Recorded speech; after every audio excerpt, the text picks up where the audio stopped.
నీకు గొడుగు పట్టుకోవడానికి ఒకళ్ళు, షార్ట్లో పడితే నీకేం దెబ్బ తగిలి కట్టడానికి ఇంకో ఫిజియోథెరపిస్ట్, ఇంతమందిని పెట్టుకొని మేమే కదా ఆలోచించుకొని మేమే కష్టపడి నువ్వు వచ్చి జస్ట్ 4 యాక్టింగ్ చేస్తే చనిపోద్ది, నీ డబ్బులు ఇస్తాం. అలాంటిది నువ్వు ఇవన్నీ వదిలేసి నువ్వు వెళ్ళి కూర్చొని రోడ్ల మీద కూర్చుంటా, వాళ్ళతో పడతావు వీళ్ళతో పడితే ఏంటి నీకు కర్మ అండి? ఇది నా దేశం అంటే నాకు పిచ్చి అండి, ఇది నా మ్యాడ్నెస్ అండి.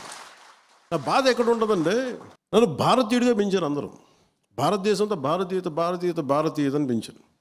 భారతీయత అని పెంచి తమిళనాడులో ఉన్నప్పుడేమో నువ్వు గొల్టీ అని చెప్పి నువ్వు తెలుగు రివర్స్ చెప్పి నువ్వు గొల్టీ అని చెప్పి అక్కడ తిట్టి, మరి మన దేశం మన తెలుగు రాష్ట్రం అంటే నువ్వు తెలంగాణ, నేను ఆంధ్ర వాడిని అయిపోయి. ఆంధ్రాకి వస్తే నువ్వు ఏ కులం ఈ కులానికి నీకు సంబంధం లేదు, అసలు పిఠాపూర్ వెళ్తే అసలు నువ్వు నేటివే కాదన్నాను నన్ను.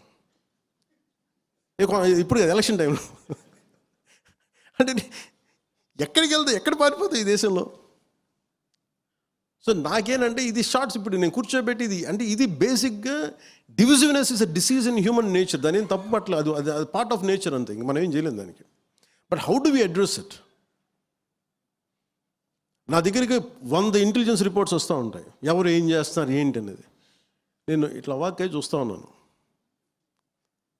ఒక్కొక్కళ్ళు ఏం చేస్తారు, ఇంత చేస్తారు, అవును ఇట్లా జరుగుతుంది, ఇలా జరుగుతుంది. మా కార్యకర్తలు చెప్తూ ఉంటారు, జన సైనికులు చెప్తూ ఉంటారు, పంతాలు వచ్చేస్తున్నాయి, కోపాలు వచ్చేస్తున్నాయి. దీనికే మనం పార్టీ పెట్టింది. ఈ కష్టాలు ఎప్పుడన్నా ఒకసారి చూడండి అందరూ.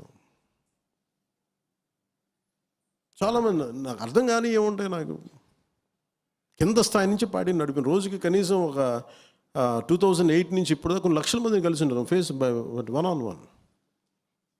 ఒక సీజన్లో కనీసం 10,000 మంది కలిసి మనోహర్ కానీ కూర్చొని రోడ్డు మీద. ఇప్పుడు గ్రీన్ ట్యాక్స్ వచ్చింది, గ్రీన్ ట్యాక్స్ తగ్గించాం. ఎలా వచ్చిందండి?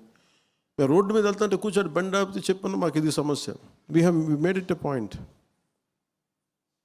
అట్లా ఎన్ని సమస్యలను అలా చేసుకున్న సమస్యలు మనం హైలైట్ చేసుకోలేకపోతున్నాము.